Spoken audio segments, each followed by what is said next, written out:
Hey there, Monday movie fans. And Uh, Heather, who wanted a shout out. Hi, Heather. and Heather who wanted a shout out. She's one of our three fans. She is one of our three fans. Why wouldn't We've we? got like six three fans. The math is good. Better than Yeah. OnlyFans. And, and, Seven. and ladies and gentlemen, he's an accountant. That's true. All right. So today we're discussing one of Amy's picks, Raising Arizona, which was the Coen brothers' second film and their first really all-out comedy. I'm Frank Gaffney. Here with us is Fenster, Annie King, Amy Goldman, and Cringer. Mark G. Mark Wotitz Gartner. No picture up, Mark Wotitz. No. Oh my goodness. And why Raising Arizona? Well, when it came out, what was it, 1987? 87. For some reason, I guess as a 21-year-old, I just loved it. I didn't know the Coen brothers, of course. It was only the second movie. And I just absolutely loved it at the time. I watched it so many times. It was fun remembering so many silly little moments. Like, oh yeah, I remember that. So I wanted to revisit it and see what I thought of it as a 56-year-old.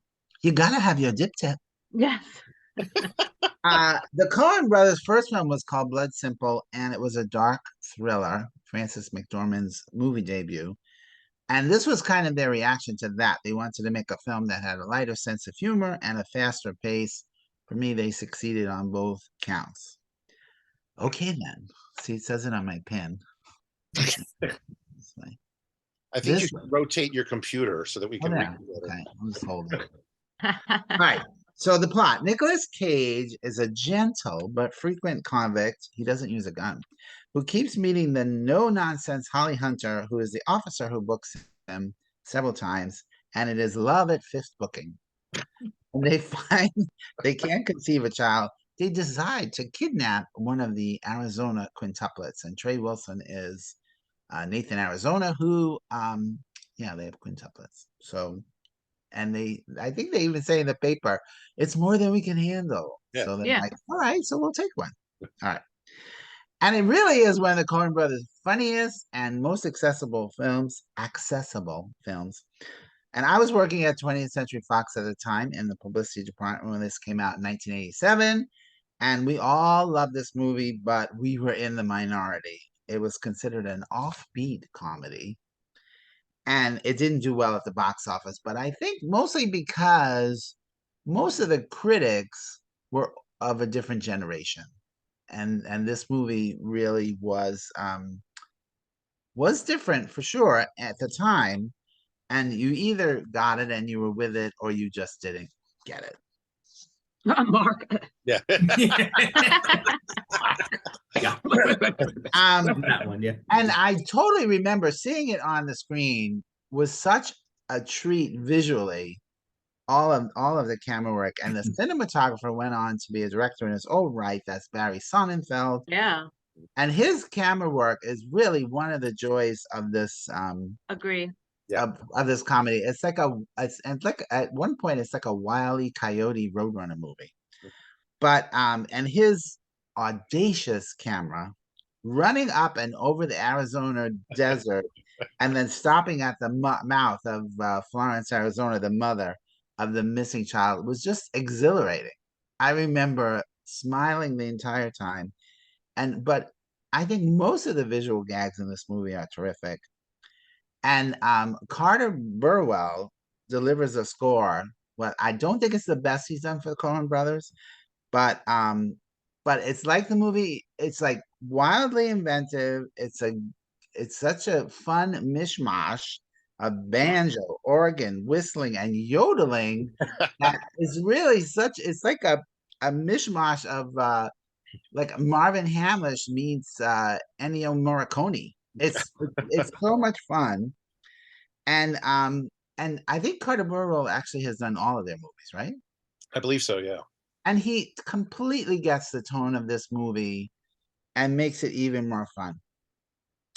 And something else that's also a part of every Coen Brothers movie, I think, good or bad, is that they love the characters. I never feel like they're making fun of people. It's true. That they genuinely love these people and they love their quirks. And boy, do they have quirks. Joel, did you notice that on the jumpsuit that Nicolas Cage was wearing, it Yep. said Hudsucker Industries? Yep, I did notice that. A little Coen That's funny. Brothers You can't call it a callback because the movie hadn't come out. call forward. Yeah, call forward. Call forward. Call forwarding. And all of it really, for me, the highlight of the movie is that delirious and now I think iconic chase scene. I mean, that epitomizes everything that's great about the movie. The Coen Brothers' inventiveness, Sonnenfeld's Wait. Which chase scene when the cops are after? when he Yeah, no, yeah, when he goes and steals the Huggy. Oh God. Okay. Yep. Okay. I'll Runs talk around. about that. Yeah. Sonnenfeld's tremendous camera work and the Burwell's delirious score. It's such a perfect moment for me. And all of the performers understand what they're doing. They get it yeah. completely. And Nicolas Cage, Holly Hunter, Frances McDormand just cracks me up. Sam McMurray, John Goodman, good Lord. And William Forsythe? yeah, Forsythe. William Forsythe, yeah. Oh my God, they are all so perfectly cast and they totally get it. I did read, though, that at first they were trying to get Kevin Costner to be the lead of this movie And it's a good thing they didn't. because Nicolas Cage inherently is odd. So it totally, and he was so beautiful in this movie. He Yeah. really looked beautiful. So I love the Coen Brothers. This is definitely one of the best for me. I'd say in the top 3 for sure. And the other thing I love about the Coen Brothers is they love movies and they love making movies. And it's so evident in every scene, in every character. They love trying things. They love showing us. They're like, oh my God, they're gonna love this moment. I could just see them saying that. And I'm sure Joel agrees with me when I say this. There is no such thing as a bad Coen Brothers movie. Correct. There's not. Nope. Even the ones that aren't great are still fascinating, interesting to watch. So Yeah. I'm always there for them. And so I'm going with a very enthusiastic 3.5 stars here. It's funny, wildly inventive, even pushing the boundaries of what's acceptable in the mainstream movie. And I think that since then, it has influenced other filmmakers to go in kind of this wacky direction. At the time, it was considered wacky. So yeah, so my button, they were trying to get this okay then to be a catchphrase. And it is said in the movie 3 times. So if you had a drinking game, you could have I think watching. I think I'm pretty sure Paul Newman in Hudsucker Proxy says, sure, more times than that. Yeah. They tried to get a catchphrase, just didn't really work. So I'm gonna go to the crankifier in the group, Mark, since he obviously didn't like this movie. Why? Let's just say this is a lot closer to Little Big Man than Demolition Man for me. I'll put it that way. But there was guns. There was No, criminals and stuff. no. I really, really, really wanted to like this movie. But I think it's time for me to acknowledge that I am a Big Lebowski fan, not a Coen Brothers fan. That's what I realized after watching this movie. I didn't like it. I didn't hate it. I didn't hate it. But there were too many parts that I really disliked that just I wasn't in on the joke. Let me put it that way. I was you're talking about all these parts that hold on. Let me start with the good stuff. Good stuff. Frances McDormand can do no wrong. She was the only part of this movie. How funny. She's fantastic. And I actually didn't recognize her first scene on when she was in it. I was like, oh wow, that was fantastic. She's so young. I didn't recognize her. The Shawshank prison escape 7 years before the Shawshank Redemption came out, I thought was great. That was impressive. And normally I'm not a big fan of racist comedy, but that one scene when his boss is over talking about adopting a baby, a good white boy, whatever, that actually did make me laugh. Okay, that was it though for me, unfortunately. So many parts annoyed me. You just said when he steals the Huggies and everyone is just shooting at him, and the entire 5 minutes that follows with Dog packs are roaming. The clerk is out in the middle of the street That's shooting the at him. thing. It's all craziness. It's a farce. I get it. But I thought it was just pure stupidity. Why am I Just missing the consider, joke? you know, all the police were stormtroopers. They never could hit Well, anyone. Exactly. it's like Frank said earlier. It's like a Roadrunner Coyote Wile E. cartoon. Coyote. Has that. Every If time. you look back at like old cartoons where like there was a car chase with the cops, they're just shooting randomly in any direction, not actually shooting at the Yeah. person. And you know, a gun's not going to have that many bullets in it. You know, Right. the cops got like a And six shooter anyway. And as many times as he gets flattened, he's going to get back up and run away. Yeah. I know all that, but I still hated it. I'm sorry. I just hold on. What else? Goodman and Forsythe screaming in the car repeatedly, Hated incessantly. that scene. Hated I- that scene. I was like, I shut enjoyed up. dental work more than that scene. Holy Yeah. crap, that was All right. painful. Granted, there was maybe one or two too Yes. many. Yes. Mark, I have a note about that scene. Like, shut I'm glad up. I'm glad you didn't like that either. And then at the end, the brothers returning to prison, but going in through the tunnel. Come on, and I That's get that was the ridiculous. farce. That I get was the joke. I get it, but Right. it was just I don't know. And you know, I think Amy, especially you, but I think all of us. I'm excited to see what we all think because we're going to watch 3 Coen Brothers movies this year. Yeah. We watched this 1998's The Big Lebowski, and then Joel has the Hudsucker Proxy, which I've never seen. I'm actually looking forward to seeing that one. But I'm wondering if our stars are going to be completely reversed because The Big Lebowski for me is not quite a 4-star movie, but it's way, way, way up there. And this is getting 2 stars to me. So I'm really excited to see if we're going to have reverse stars. Yeah, me too, because I've never seen Lebowski. Yeah, and there's a very good chance you give it 1.5 to 2 stars. I think I'm now going to add Barton Fink to next year's list. Don't do it. Don't do it. Yeah, Yeah. oh yeah. Yeah, I'm even saying don't do it. Annie King, had you seen it before? I have. When it first came out, I went and I saw it. And this is the only Coen Brothers movie I've ever seen. Wow. Yeah, I've never seen another one. And I remember loving it when it came out. It was hysterical. It was funny. I love how the baby just falls off the top of a car and winds Yeah. up And, in the and middle of lands the perfectly. highway. Land- Lands and perfectly. happy to sit there too. I don't know what they did to make that baby smile so much and just, you know. There but were that- actually like 18 babies. He was a good actor. Yeah. Yeah. But it was, and it was funny, you know, there's a lot, but there's also parts that I'm like, oh, too much already. You can stop, like the whole fight scene where he's spinning around and around. Yes, hated that scene too. But Hated again, it. when the camera, you just see the bottom of his legs spinning around the room. Oh, I hated that. I mean, that oh my shot. God, it was so funny. Ugh. Yes. And when he's bouncing the baby and the camera's going like this. That was cute. I thought that was cute. That was, you know, like the camera work was funny.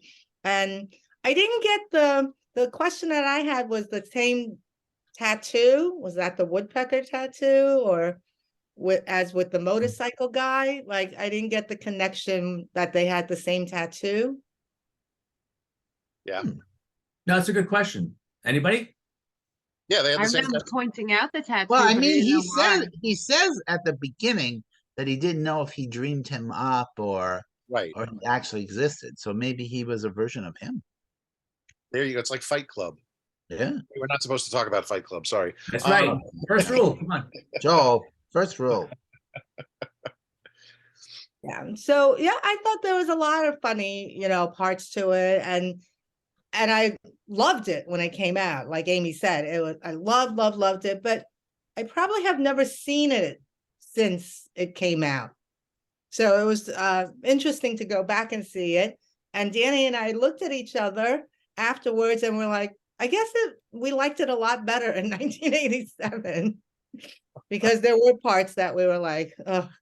But so for me, it's a 3.25 because it is funny. I, you know, enjoyed it. And I think Nicolas Cage was great. And I love Holly Hunter too. So This was the first movie I did not like Holly Hunter in. I'm going to say that. I Mm. didn't like her. I don't know. Something about her performance. Aim, do you want Cringer to speak or? You're eating. So Aim, you've seen it 20 times. Yeah. And you probably haven't seen it in 10, 15 years. Oh, at least, yeah. So where are you today? Today I would have probably given it 4 stars back then, but today I'm going 3.25. Um, just a couple of notes I wrote. I remember it was the very first time I'd ever heard the term unpainted furniture. I was like, what the hell is unpainted furniture?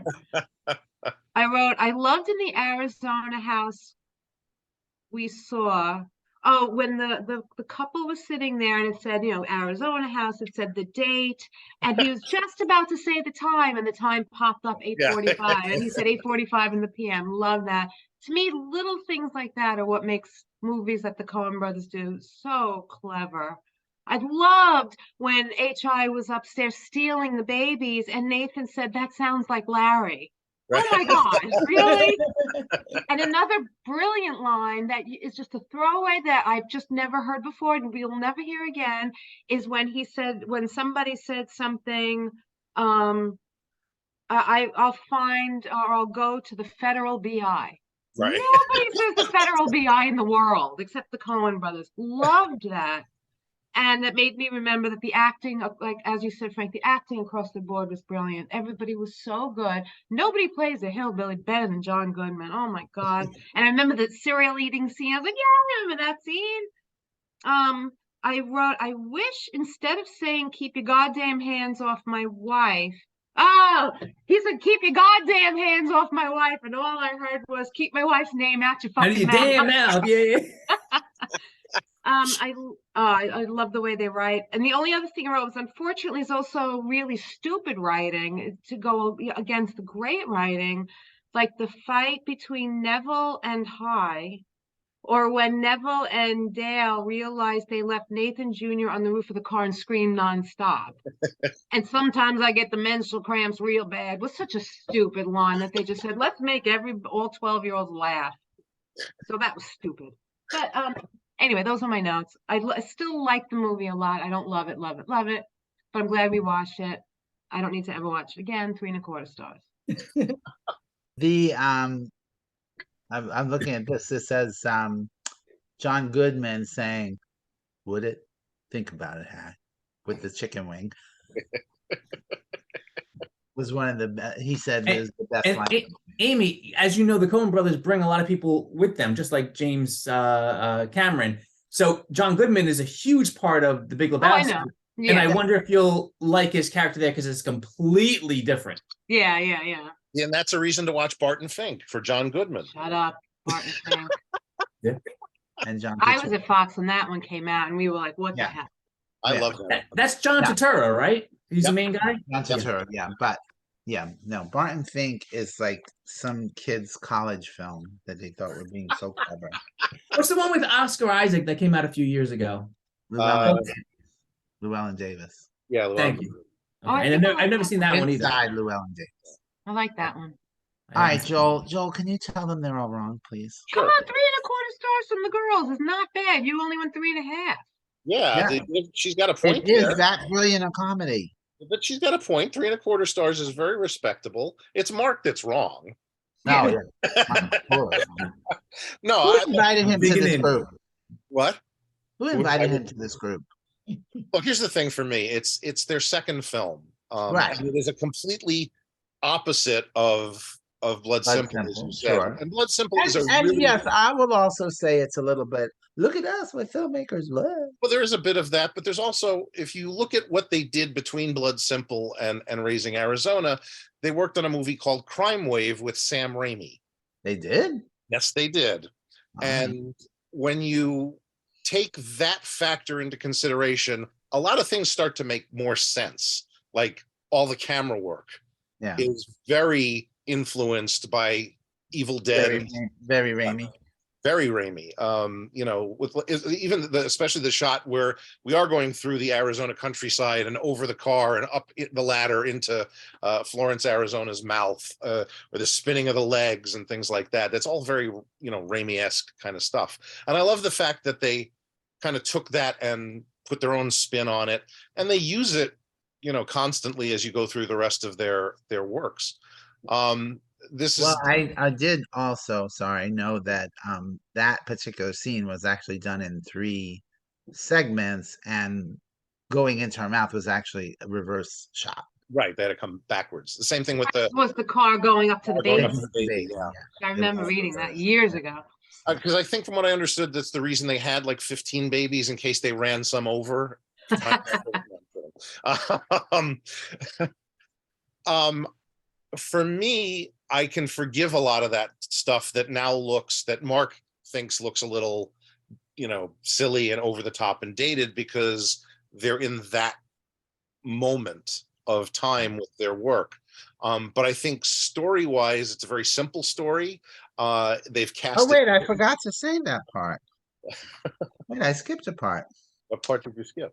You told us. That the ending, and I think, because Nicolas Cage, again, has been narrating this whole time, and Right. in the end, it really is a very thoughtful look at, how some people kind of fit in the world, and some people really don't fit, and at the end of the day, we really shouldn't judge either side. So Right. for me, that was a lovely way to end the movie. Okay. Would Yeah, you say something like Tulsa, Oklahoma? Like maybe that's where I'll end up, something like that. perhaps it was Utah. Yeah, Utah. perhaps it was Utah. So it gave it that little bit of, is it a fable kind of Yeah. thing. And I think a number of their films have that feel to it. Obviously this and the Hudsucker Proxy do have a lot of similarities in that sense, but I'll throw it. Barton Fink has a dark fable aspect to it. And other works of theirs, obviously Big Lebowski and what's the other one? What was that but Scruggs movie? Oh, The Ballad of Buster Scruggs. Yeah, Yeah. that's got it. Oh, Brother, Where Art Thou has a Yeah. bit of So a it's a theme for them. it's a too. theme for them, and as you said, that I would agree with you, and I did, that there is no such thing as a bad Coen Brothers film. There are weaker ones, but they're always interesting. And the weaker ones, you're looking at like The Lady Killers and Intolerable Cruelty, but they're interesting. Which at the is end. what it was. Yeah. But I'm gonna. What did you give it, Frank? 3.5. 3.5, yeah. I'm gonna agree Go with. with 3.333. No, part of me was like, oh, I'd give it 3 3/4, but I'm like, that did have to change other things in their works, and I don't want to do You that. agree with me, Joel. 3.5. Shut up. Okay. Yes, sir. I'm obviously the only sane person on this Zoom. Yeah. It is. Me Oh, and today's Joel, opposite day, huh? Yeah, exactly. me and Joel are the only people who really appreciate film. Shut up. All right. Yeah. Until we watch the Hudsucker Proxy, and I'm standing alone like the Frighteners and Yeah, Flash yeah. Gordon again. So But you know what they say, the cheese stands alone. I'm fine with that. Big stinky Limburger me. That's you, cheesy. Oh, Any other comments on Raising Arizona? So no, I on, was just saying how cute. Sorry, go ahead. so on Google, when I was like looking at stuff, it says, why did High and Smalls have the same tattoo? And it says that through other hints as well, Smalls is High's father. Ooh.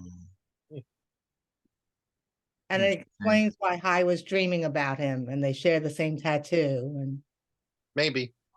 I hated their fight scene, by the way. As a fight choreographer, I just he's slapping her. All I was gonna say is that I thought it was so cute that Cringer came over to give kisses on the way out. That was very cute. Oh, yeah, it's a Like, good he's like, boy. Ma, are you done? Yeah. That's it. Are you done? I should bring Milo up here. Except Milo hates sitting on your lap. Okay. All right. Well, that's what makes a movie going, right? Yeah. Some people love it. Some people hate it. So Raising Arizona is not on your usual streaming services. Disney's holding it hostage. No, I'm just kidding. It is Yeah. approximately. But there's a service from the library called Hoopla. And you could possibly stream it from your library if it's available in your area. And that's another reference to the Hudsucker Proxy. Hoopla. Didn't expect all that hoopla. Never mind. Anyway. And Prime has it for $2.99, or you can just get the DVD from the library. All right, next week. Oh, I didn't write it down. This still says next week we're covering the Coen Brothers' earliest effort. All right, Next next week week we're is doing Matinee. Matinee, which is John Ooh. Goodman. We have Yeah. 2 John Goodmans in a row. What are we watching? Matinee. Matinee. So like, what the hell is that? Who's It picking? is from 1993, but it's a 50s throwback, right, Joel? And he runs, 60s. That's well, and 50s. he runs a movie theater. Yeah, and he it takes plays- place in the 60s because it deals with the Cuban Missile Crisis as well. So Right. And John Goodman's running a movie theater. Big flop. Yep. But we'll see what we thought about it. And that's it. And that is it on something? No. It is not. I'm just gonna have to find it or rent it. Whatever. All right, kids. That's it for us. Watch Oh, a wait, are you movie. gonna put it? You're gonna put it in the Dropbox? Hey, that's Illegal. illegal. I would never do that. Oh, Ixnay on the Dropbox address. just because the FBI has watched, that's our 5th fan is the FBI. Federal BI. The federal Federal BI. All right. That's it. bye everyone. Watch a movie. Bye.